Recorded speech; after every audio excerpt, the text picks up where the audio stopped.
In a beautiful world on a beautiful day, spread the word to everyone. The words of peace, the words of life, the word for everyone. There are signs in you, there are signs in me, so clear for us to see. It's black and white and it's open wide, clearly written in your mind. Many say and many know, but I know the truth is here to stay. All the way from east to west, the message still remains the same. Now I know I found it, Islam is all I need. Keeping my faith, that's the way to grow. I cannot deny all is done from me. Politically opposed to the subject matter, which says followers and not leaders are the problems of Nigeria. I'm here to tell you authoritatively, without any fear of contradiction, that you are not the problems of Nigeria, but our leaders. By nature and nurture, I do not take delight in name callings, but because of the nature of the subject matter, I am compelled to name names. This is not an attempt to malign anybody's integrity, but to argue vehemently that a tree falls from the top, not from the bottom. I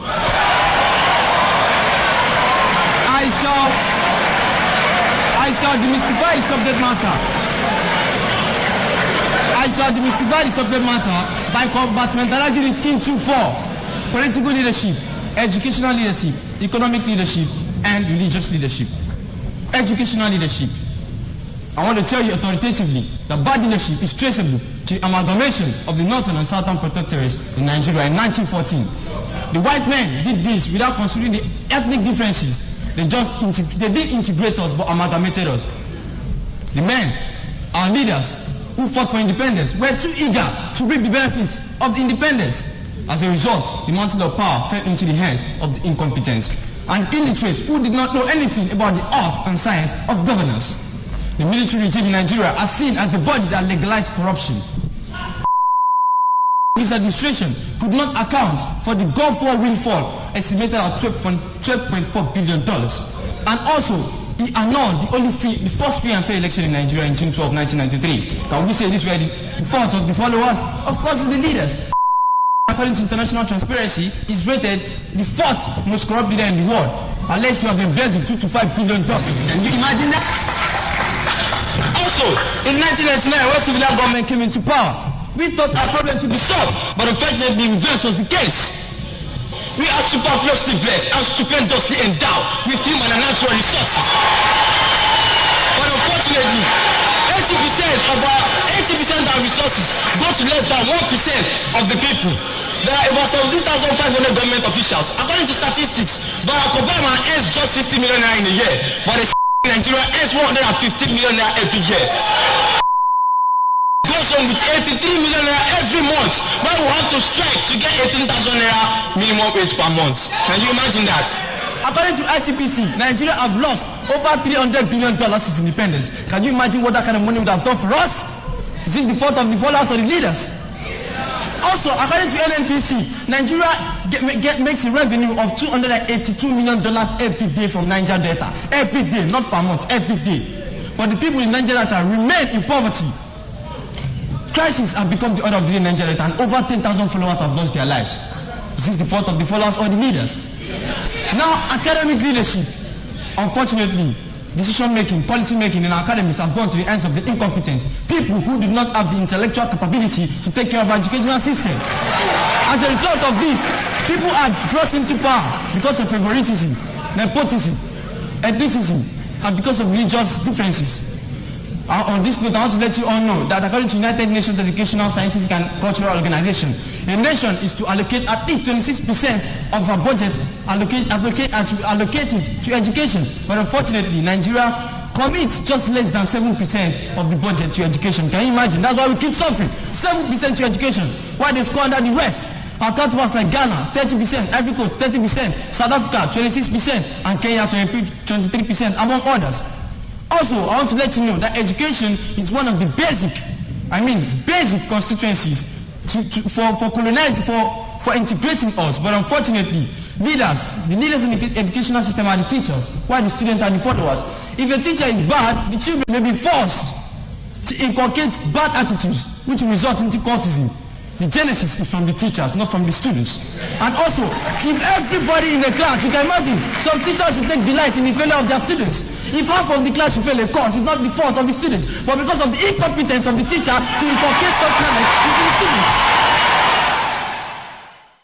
Assalamu alaikum wa rahmatullahi wa barakatuh. Welcome to your show, Brothers in Faith. My name is Abdul Fattah Oluyade. I have here with me today a very, very, as always, important guest. He's a young man from the University of Lagos Education Faculty, a Muslim, and very importantly, recently, the winner of the Unilag Interfaculty debate. A very outspoken young man, as expected, after winning a university debate. Please join me as I welcome my brother, Kamara Usman. Assalamu alaikum wa rahmatullahi wa barakatuh. Wa alaikum assalam wa rahmatullahi wa barakatuh. Funny enough, probably I'll leave that to when we go into details of who we have here with us today, inshallah. Brother, congratulations once again. Alhamdulillah, thank you very much. That's a great feat you've just been able to pull off. It's fantastic when we have Muslims, young people like you, doing best with what they have, basically. And let's go into the show proper. Brother Kamara Usman. From your name, Kamara Usman, it spells something like Kamara, Kamara. What I know of Kamara is Titi Kamara, and it's not a Nigerian, it's Guinean, I guess. Yeah. So, tell us, are you Nigerian, brother? No, I'm not a Nigerian. Are you serious? Yes, sir. Fantastic. Can you please give us a breakdown of your childhood, or, where you were born and all that happened, and why you are here in Nigeria doing great things in Nigeria? Actually, I'm from the Republic of Guinea, Fantastic. Conakry, West Africa. Wow. Not too far from Nigeria. Yeah.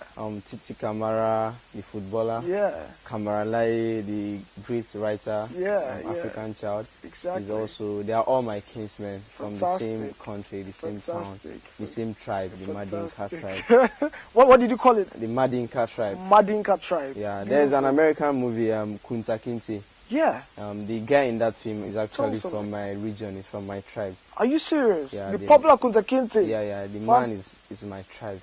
From my tribe. Oh, no, is it Kunta Kinte or the man? Is it the character? The man himself, the history about that person. Kunta Kinte. Yeah, he is from my tribe. But Fantastic. then, that region was not, the French had not, regionalized it to Guinea, Gambia. Mali. It was Therefore, long before. the tribe was just there. Just Madinka tribe. So Madinka Beautiful. tribe. So were you born in Guinea or? No, basically I have a very traveling character. Okay, I was actually born in Sierra Leone. Fantastic. Freetown.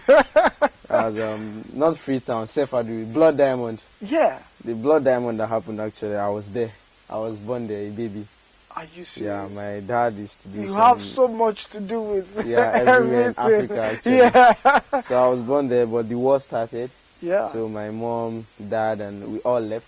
Yeah. Then that was when we came to Nigeria. We went to Guinea for a while. Then my mom always comes to Nigeria to shop. So I always come with her when I was very, very young. Not up to a year old actually. Yeah. So I think maybe that is why I have a Lagos birth certificate in Agege. Okay. Because I grew up there. Yeah. My uncle worked in the embassy.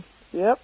But he doesn't work there anymore. He's a businessman. Okay. In the Guinean embassy, right? Yeah. He's not in Victoria Island here in Nigeria. Yeah. So whenever my mom comes, I go to school here sometimes. My dad always insisted that his son has to go back to Guinea. Yeah. So when we went, I think in 1996, then I lost my dad in 99. Sorry about that. Yeah, no problem. Yeah. So when he died in 1999, my mom decided to bring me to Nigeria to start schooling again. Fantastic. And here you are. Yeah, doing great things in Nigeria, representing Nigeria and also representing Guinea, representing your school. Fantastic, beautiful. Yeah, as a child, what did you want to become as a child? Let me ask that question. Okay. Basically, as a child, I've always wanted to be a great man. like a public figure normally. Exactly. So I didn't know how I would go about it. Yeah. Because right from when I was very young, in my house, they do tell me I will be a lawyer or a mass communicator. Yeah, because from childhood I asked questions a lot. Very good. Mom always said that when I was a child, I always asked her that, Mom, will tomorrow ever come? Will tomorrow ever end?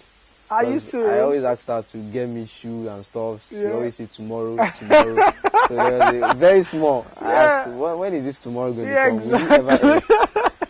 So basically, I thought of becoming a great man, but I didn't really have a particular target or vision of what I would become. I just knew that I want to be great. I want to be great. You wanted to do something special. Yeah, special. Something special.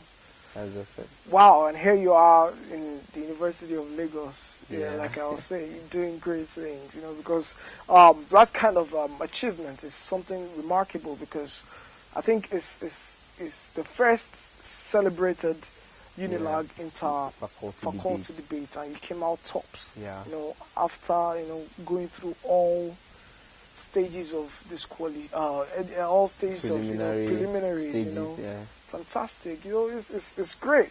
So tell me, you schooled in Nigeria at the time, secondary school basically?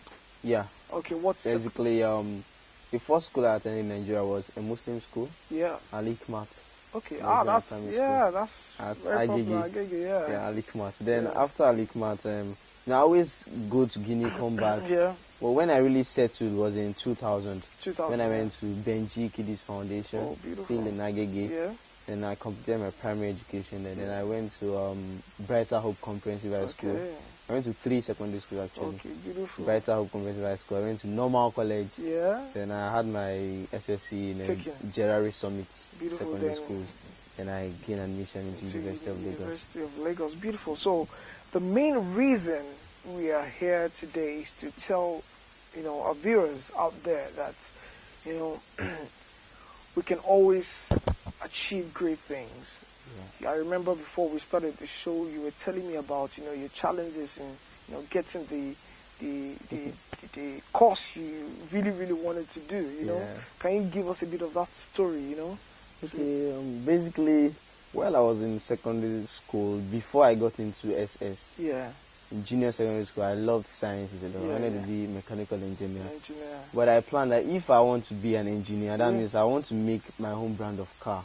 Beautiful. Like Mercedes-Benz, I have Camara. Exactly. It will sound nice, So getting to GS3, I saw that the possibility of doing that was slim. Based on the fact that I'm in Africa, my environment, it will be difficult for me. I didn't just want to be a mechanical engineer making other people's car manufacturer. Yeah, so I felt, I think I'll go into a field where I should be prominent. Exactly. Then getting into SS1, SS2, then I had teachers who really liked me. Okay. A lot of them, even the owner of my school. Beautiful. And some teachers always told me, Camara, you really be good in politics. You'll be good in United Nations, ECOWAS. Yeah. You talk very well, you have this charisma, always bold.